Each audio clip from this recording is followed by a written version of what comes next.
Hello students, मैं कुणाल आपका स्वागत करता हूं एक बार फिर से। हम लोग आज पॉलिनोमियल चैप्टर के बारे में पढ़ेंगे। 4 नंबर इससे आते हैं बोर्ड में, बहुत ही आसान होते हैं जनरली, लेकिन बहुत सारे बच्चे इसमें मिस्टेक कर देते हैं। तो हम लोग इसके कॉन्सेप्ट को बहुत ही बारीकी से, बहुत ही अच्छे से देखेंगे, ठीक है। और वीडियो के सेकेंड हाफ में हम ऐसे थ्योरम के बारे में बताने वाले हैं जो जनरली आपको किसी बुक में मिलेगा नहीं, ठीक है। तो शुरू करते हैं। पॉलिनोमियल क्या होता है? What is polynomial? तो अगर कोई एक्सप्रेशन है p x equal to a0 plus a1x plus a2x square, और इस तरह से जाते जाते अगर ये plus an to the power an x to the power n, अगर इस फॉर्म में कोई एक्सप्रेशन है तो वो एक पॉलिनोमियल कहलाएगा, ठीक है, ऑफ डिग्री n। ये n डिग्री का एक पॉलिनोमियल कहलाएगा जो x के फॉर्म में रहेगा। एग्जाम्पल के रूप में देख लेते हैं। जैसे कि मान लीजिए कि px रहेगा अगर आपका ax प्लस b, तो ये क्या कहलाएगा? पॉलिनोमियल। कैसा पॉलिनोमियल कहलाएगा? ये एक लीनियर पॉलिनोमियल कहलाएगा। इसको क्यों लीनियर पॉलिनोमियल बोलेंगे हम लोग? क्योंकि इसका जो मैक्सिमम पावर है, यहाँ पे हमने बोला था कि पावर कैसे पॉलिनोमियल को डिसाइड करते हैं, उसका मैक्सिमम डिग्री क्या है। इसका मैक्सिमम डिग्री क्या था? n था। और एक चीज ध्यान में रखना है, जिसका भी मैक्सिमम डिग्री रहेगा that coefficient of that can not be equal to 0। तो अभी एक और टर्म सामने आया। क्या? 2 टर्म सामने आया इनफैक्ट, एक तो डिग्री और दूसरा कोफिशिएंट। डिग्री क्या कहेंगे? जो भी इसका पावर है ये कहलाता है डिग्री, समझे। और जो हाईएस्ट रहेगा पावर वो कहलाएगा polynomial of that particular degree, right. अगर ये पॉलिनोमियल का पावर 1 है तो ये क्या कहलाएगा? Linear polynomial. क्या कहलाएगा? Linear polynomial. और कोफिशिएंट क्या कहलाएगा? जो भी इसके जो x के बगल में रहेगा, पहले रहेगा, उसको क्या कहलाएंगे? कोफिशिएंट। तो इसमें x to the power n में कोफिशिएंट क्या है? an। इसी तरह x में कोफिशिएंट क्या है? a। लीनियर पॉलिनोमियल और कोई भी पॉलिनोमियल के डेफिनेशन में मैंने आपको बता दिया है कि जो हाईएस्ट पावर रहेगा उसका कोफिशिएंट कभी भी 0 नहीं हो सकता है, ठीक है। तो x का जो पावर 1 है उसका कोफिशिएंट कभी भी 0 नहीं हो सकता है। So a can not be equal to 0। अगर आपको कोई लीनियर पॉलिनोमियल को डिफाइन करने बोलेगा तो आप कैसे डिफाइन करोगे कि polynomial in the form of ax plus b will be called linear polynomial if a is not equal to 0, ठीक है। इसी तरह से अगर px का वैल्यू ऐसे हो जाए ax to the power 2 plus bx plus c, तो ये क्या कहलाएगा? Quadratic polynomial. क्या कहलाएगा? Quadratic polynomial. क्यों? क्योंकि इसका वैल्यू क्या है? मैक्सिमम वैल्यू क्या हो रहा है? 2 हो रहा है। क्वाड, इसी से इसका नाम भी आया क्वाड, ठीक है। इसका मैक्सिमम वैल्यू 2 हो रहा है। Again a can not be equal to 0, ठीक है। तो ये क्वाड्रेटिक पॉलिनोमियल कहलाएगा। कोई भी आपको क्वाड्रेटिक पॉलिनोमियल डिफाइन करने बोले तो आप ऐसे ही डिफाइन करना, ठीक है। दूसरा चीज आ जाता है, अगर सपोज x का वैल्यू 3 आ गया, bx square plus cx plus d। अच्छा, हमने a के बारे में पढ़ा, b के बारे में पढ़ा, ये c वाला क्या है, राइट। सवाल आ रहा होगा। चलो a कोफिशिएंट है, b कोफिशिएंट है, तो c को क्या बोलेंगे? c को हम लोग बोलेंगे कांस्टेंट। ये सब टर्मिनोलॉजी हमेशा ध्यान में रखिएगा, ठीक है। तो x to the power 3 plus bx square plus cx plus d, अगर ऐसा कोई फॉर्म रहे जहां पे a again should not be equal to 0, तो ये क्या कहलाएगा? Cubic polynomial. क्या कहलाएगा? Cubic polynomial. लेकिन अगर ये रहे ax to the power 4 plus bx cube, इसी तरह से सबका कर सकते हैं, dx प्लस e, तो ये क्या कहलाएगा? 2 क्वाड आ रहे हैं, राइट। अगर पावर 2 रहता है तो इसको क्वाड बोलते हैं, तो अगर पावर 4 है तो क्या बोलेंगे? Bi quad. 2 बार क्वाड आ गया, बाय क्वाड्रेटिक पॉलिनोमियल, ठीक है। आपको शायद पढ़ना नहीं रहेगा बाय क्वाड्रेटिक, लेकिन आप ध्यान में रखिए इसको, ठीक है। यहाँ पे अगेन, यहाँ पे जिसका भी मैक्सिमम पावर रहेगा वो उसका कोफिशिएंट कभी भी 0 नहीं होना चाहिए। ठीक है, तो इस तरीके से इसको आप डिफाइन कर सकते हैं। ठीक है, तो अभी हम लोग आप इस चीज को ध्यान में रखिएगा। इसके बाद हम लोग जाते हैं, डिग्री कोफिशिएंट पढ़ लिया है हम लोगों ने, अब हम लोग पढ़ेंगे वैल्यू क्या होता है पॉलिनोमियल का। ठीक है, तो देखेंगे हम लोग कि वैल्यू ऑफ द पॉलिनोमियल क्या कहलाता है। ठीक है, अभी हम लोग पढ़ेंगे वैल्यू ऑफ द पॉलिनोमियल। कोई भी पॉलिनोमियल मान लीजिए पी एक्स इक्वल टू है, मान लीजिए a x square plus b x plus c, तो इसका वैल्यू क्या कहलाएगा? वैल्यू क्या कहलाएगा? अगर x का वैल्यू हम लोग 1 पुट कर देते हैं तो ये p1 क्या कहलाएगा? वैल्यू ऑफ द पॉलिनोमियल, और इसका जो भी वैल्यू आएगा वो वैल्यू ऑफ द पॉलिनोमियल हो जाएगा। ठीक है, जैसे कि एक एग्जांपल ले लेते हैं, मान लीजिए कि पी एक्स इक्वल टू है x square plus 2x plus 3, तो इसका वैल्यू क्या हो जाएगा? p1 डालेंगे उसमें तो 1 का स्क्वायर प्लस 2 इंटू 1 प्लस 3, क्या हो जाएगा? 1 प्लस 2 प्लस 3, 3 टू 5 और 1 6, तो 6 क्या हो गया? Value of this polynomial. ठीक है, p1 will be value of this polynomial, और उसका वैल्यू क्या है?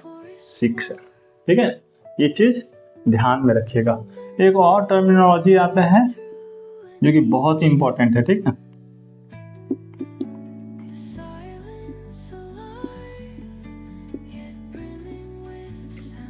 which will be called zeros of the polynomial. So any polynomial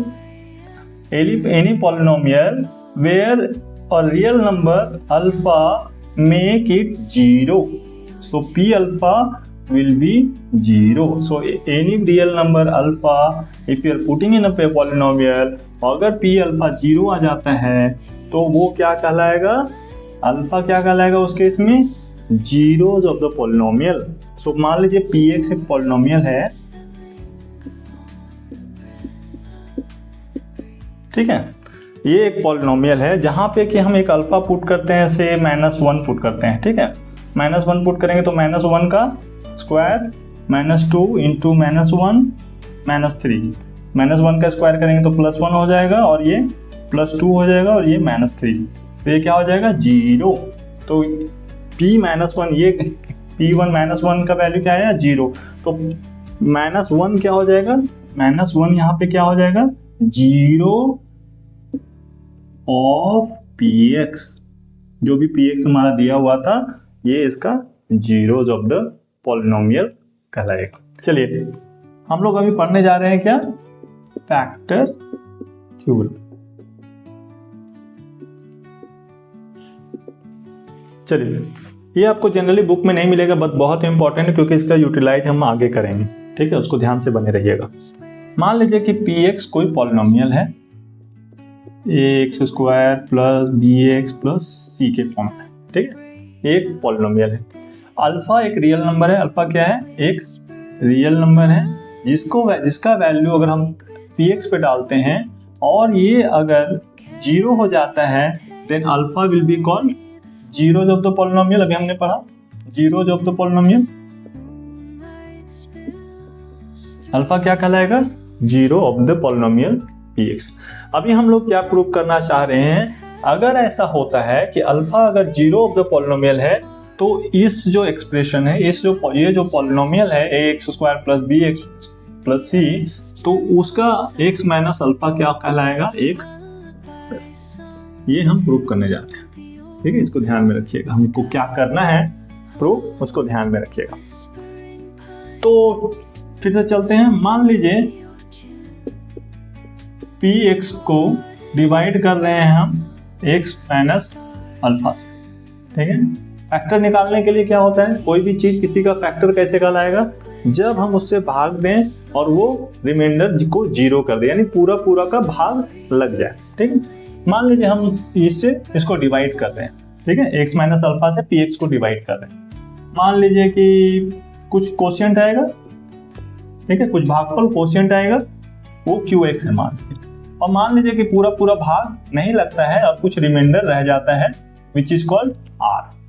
तो हम इसको एक एक्सप्रेशन में लिख सकते हैं, आप पहले पढ़े होंगे 6-7 में। तो px को हम इसको कैसे लिख सकते हैं, यहाँ पे x माइनस अल्फा जिससे हम भाग दे रहे हैं into quotient which is qx plus remainder which is r where r is constant. इस चीज को ध्यान रखिए, कांस्टेंट वैल्यू है, ठीक है। अभी हम क्या मान के चल रहे थे कि अल्फा एक रियल नंबर है जो कि हम इसमें पुट करेंगे px में और px को वो 0 कर देगा, ठीक है।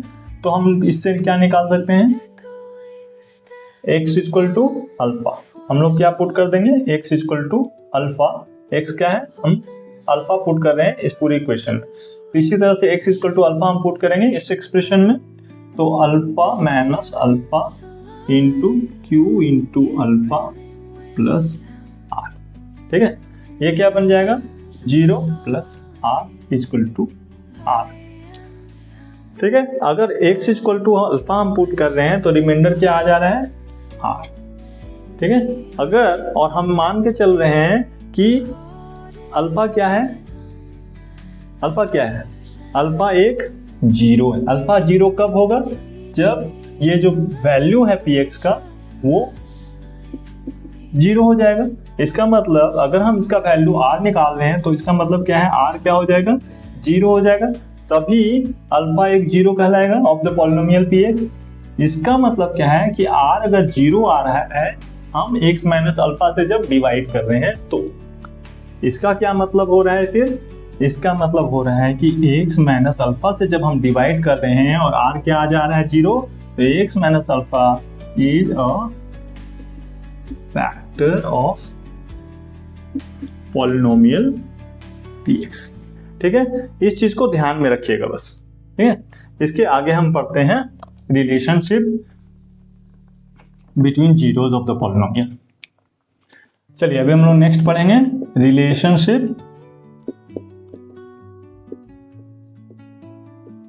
Between zeros and coefficient of quad polynomial, ठीक है।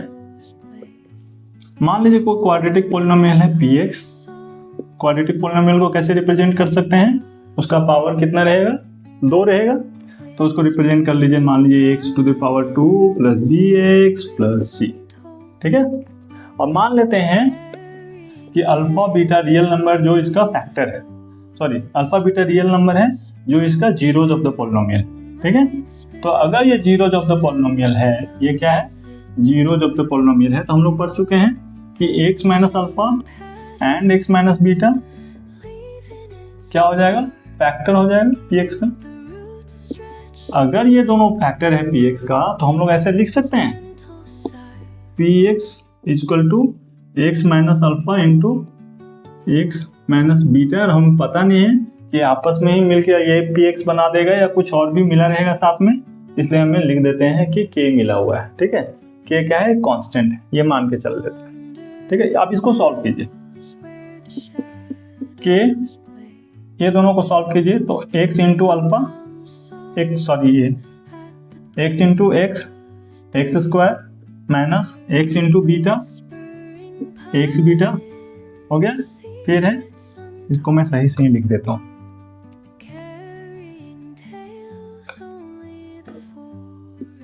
ठीक है। X square x into beta क्या हो गया, x बीटा, फिर x इंटू अल्फा क्या हो जाएगा, x अल्फा, और अब मल्टीप्लाई करेंगे इसको तो अल्फा बीटा, ठीक है। यहां तक बने हुए हैं। चलिए अब इसको अंदर वाले भाग को सॉल्व करते हैं। एक्स स्क्वायर, आप उसमें दोनों में कॉमन ले लीजिए एक्स को, क्या बन गया अंदर में, alpha plus beta plus alpha beta, ठीक है। अब मल्टीप्लाई कर दीजिए के को, के एक्स स्क्वायर माइनस के into x into alpha plus beta plus के इंटू अल्फा बीटा, ये क्या बन गया px। और हमें पता है px क्या है, a x square plus b x plus c. अब हम लोग कंपेयर करेंगे coefficient of the equal power. Coefficient of the equal power को कोफिशिएंट करेंगे, मतलब इसको इससे कंपेयर करेंगे, तो हम वैल्यू क्या आ जाएगा, k इक्वल टू ए, इसको x का पावर 1 को x पावर 1 वाले से कंपेयर करेंगे तो इसका वैल्यू क्या हो जाएगा, k into alpha plus beta equal to b, ठीक है, sorry minus k into alpha plus beta equal to b. और इसका वैल्यू क्या आ जाएगा, k into alpha beta equal to c, ठीक है। ये 3 एक्सप्रेशन हमको मिला। ये 3 एक्सप्रेशन में देखिए तो ये एक वैल्यू मिल गया है k का, ये वैल्यू हम लोग बारी बारी से दोनों ही एक्सप्रेशन में पुट करेंगे, ठीक है। तो पहले k इक्वल टू ए इसमें पुट करते हैं, तो क्या निकला था ये, minus k equal to a put कर रहे हैं, right, a into alpha plus beta, ठीक है, इक्वल टू बी। ये एक एक्सप्रेशन निकला। तो यहां से क्या निकलेगा, alpha plus beta equal to minus b by, तो ये मेरा एक वैल्यू निकला, ठीक है। अब ये एक्सप्रेशन को कंपेयर करेंगे, ठीक है, यहाँ पे k का वैल्यू a पुट करेंगे तो a into alpha beta equal to c. तो यहाँ से क्या निकलेगा, alpha beta equal to c by a निकला। हमें यहाँ से क्या सीखने को मिल रहा है कि अगर अल्फा और beta zeros of the polynomial है तो दोनों का जब सम करेंगे तो क्या आ जाएगा, minus b by a. Minus b क्या है, coefficient of x divided by coefficient of x square, ऐसा आएगा, ठीक है। और अगर दोनों को प्रोडक्ट करते हैं, अल्फा बीटा करते हैं, तो ये क्या आता है, सी क्या है, constant divided by coefficient of x square. ये 2 फैक्टर थ्योरम और रिलेशनशिप बहुत इंपॉर्टेंट है।